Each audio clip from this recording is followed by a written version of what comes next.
plus Jesus minus Satan. They will tell you to come for test. When you want to talk, you say you are using faith. Who taught you those teachings of faith? One of the characteristics of faith is self-discipline. Are you hearing what I'm saying? It takes discipline to walk by faith. You must be disciplined. When you say you're a faith general, you must be disciplined. You can't be eating your time every time. And one of the ways to purify this your system, you see, just follow the Bible, you are okay. Later I heard that people who fast regularly don't have diabetes and high blood pressure. Is it true? You see now? And they say you should be fasting. You want to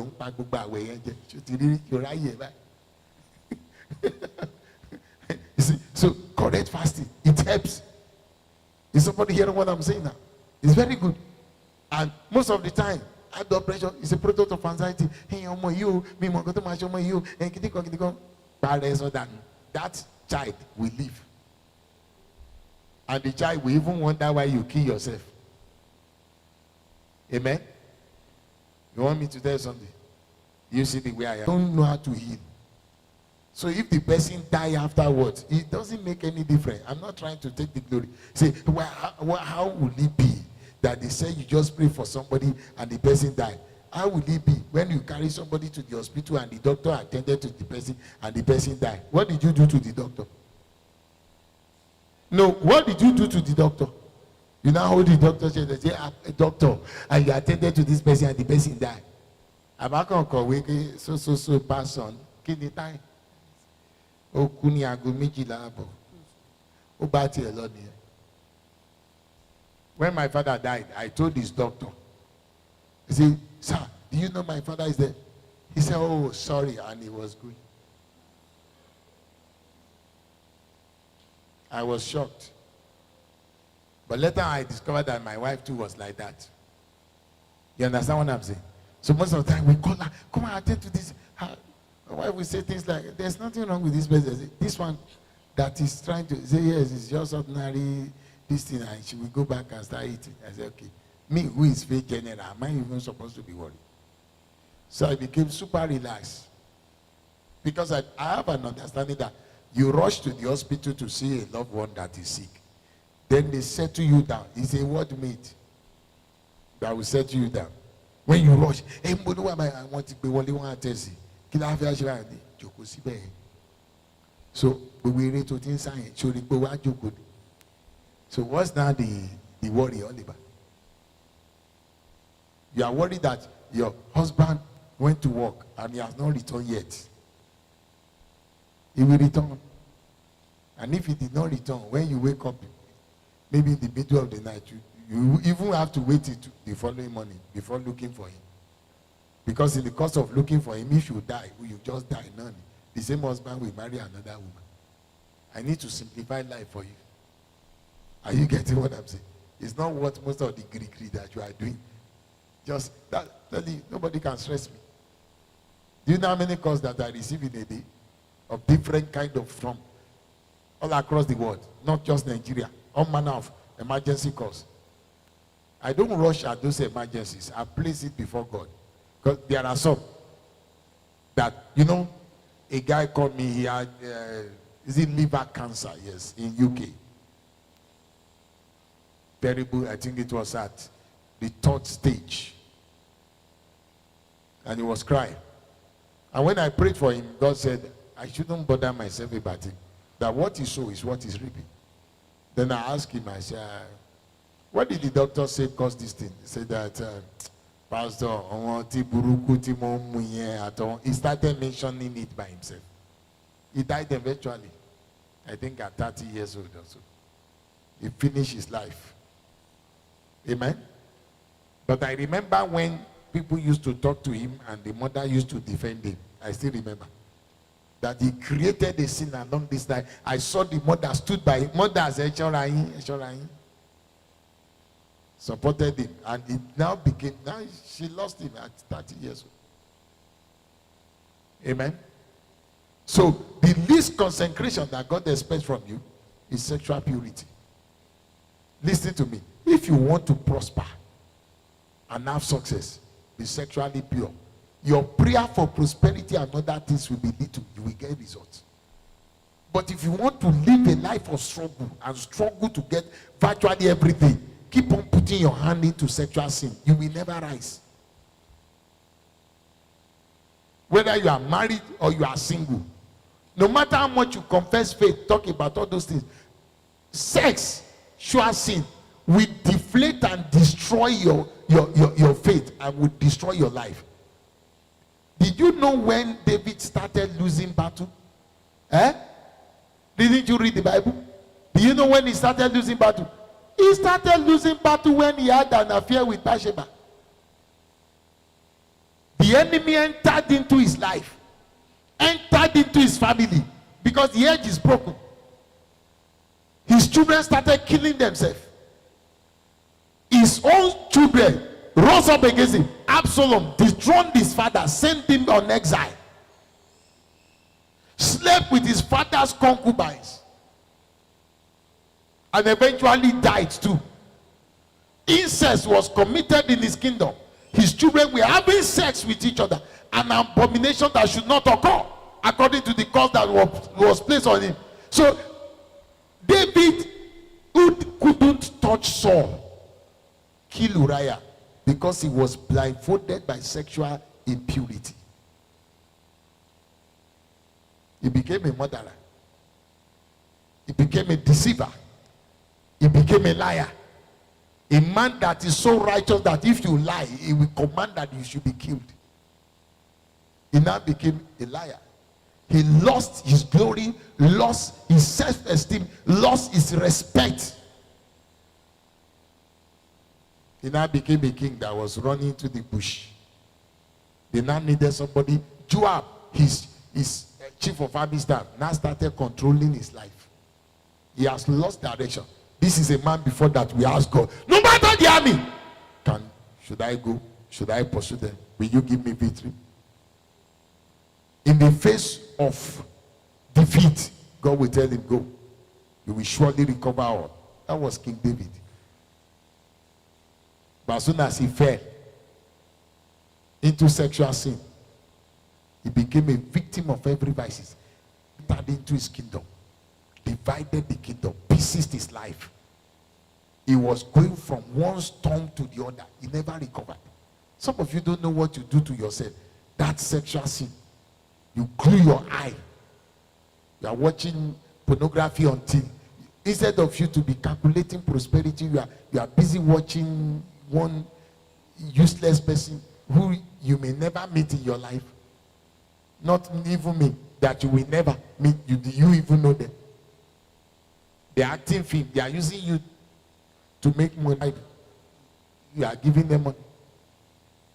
And some of you, that is your daily manner. Before you sleep, you watch 2 or 3. That's become then when you wake up again in the morning, that's your breakfast. You watch another 2. Then when you are going, the only thing you think about is a woman and a man sleeping with each other in an abnormal way that cannot even be practicalized, because the people that are acting film for you, they are heavily on drugs. Some of them are witch and wizards. So, according to research, porn affects your IQ. It distorts you. Once you are addicted to it, you will not be able to focus on your studies. You won't be productive. It will destroy your productivity, your fruitfulness. Then, we deprive you of the ability to enjoy sex that God ordained you to enjoy benefit. Then some of you are addicted to masturbation. It is still sexual sin. That is the least consecration. So when you give yourself to sexual impurity, your faith is depleted. Some of you, it is anger. Even after the anger, you discover that you will not be able to pray again. 2 of us. You react. Even you watch the film later on. And they will be begging you. And take it easy. Lie! Ogulo magpase. Alabani nínú ìjọ pé. No! Ọlọ́ngàn ló ń jogun.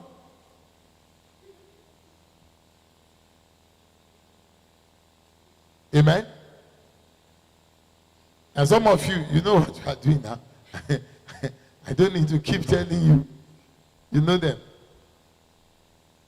You know them all.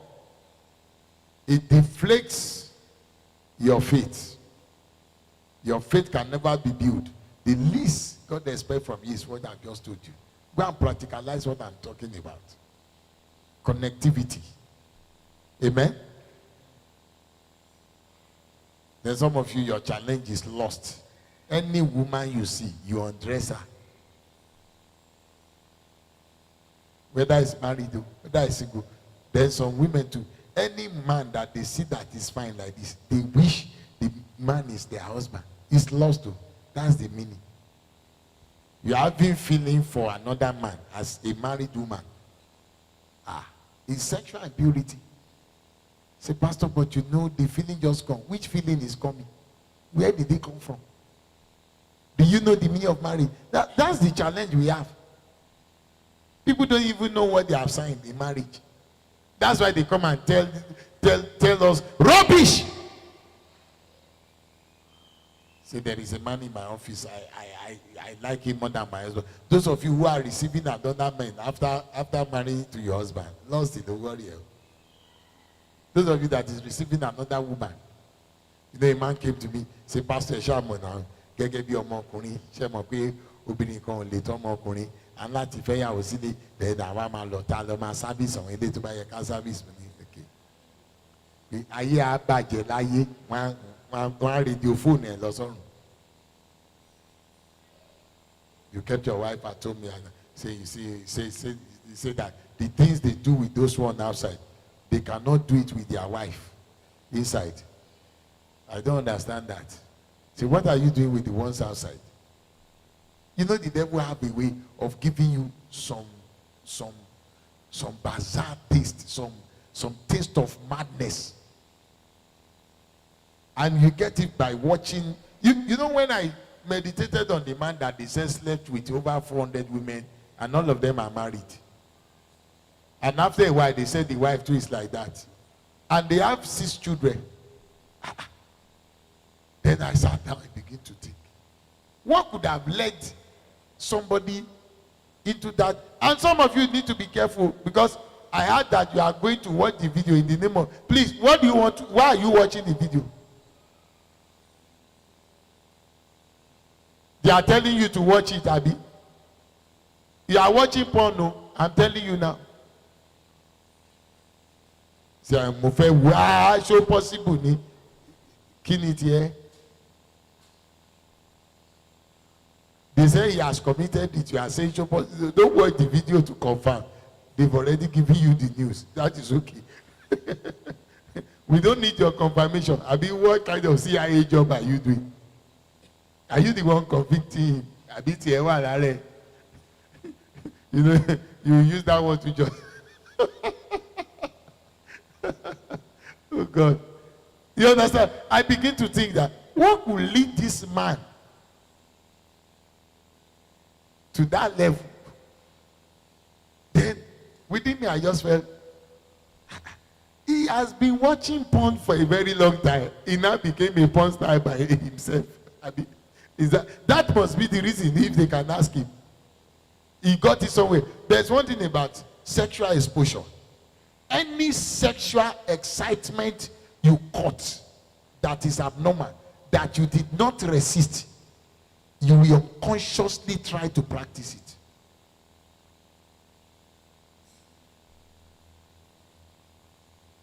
So when that thought comes, you must kill it with prayer immediately. And there is one thing about sexual impurity. It doesn't have to be fornication or adultery before you lose something. That your mind is sexually cloudy, you start losing good things. It's just that it will not be to some degree. There are some options, there are some possibilities you will not be able to access in the realm of the spirit. That's why the devil keeps throwing that. You will discover that that particular area, the devil went and sat down there and is polluting the world, hammering pieces in homes, scattering everything. You see a wife get up one day and said she's no longer having feeling for the husband. She's having feeling for the friend of the husband. What kind of immoral world are we? Then the husband too will say that he's not having feeling towards his wife. He wants to go and bring another woman. So he will be sleeping with his wife and that other woman. Say they call it threesome. I heard it from a woman that the husband told to do so. He reported him to me. And when she was saying it, I didn't even have an idea. He said, Daddy, my husband said that he wants to do threesome. I said, it's okay. He said, Daddy, because me, I didn't know the meaning. He said, you don't know what he's saying. I said, you and your husband threesome is good. He said, no,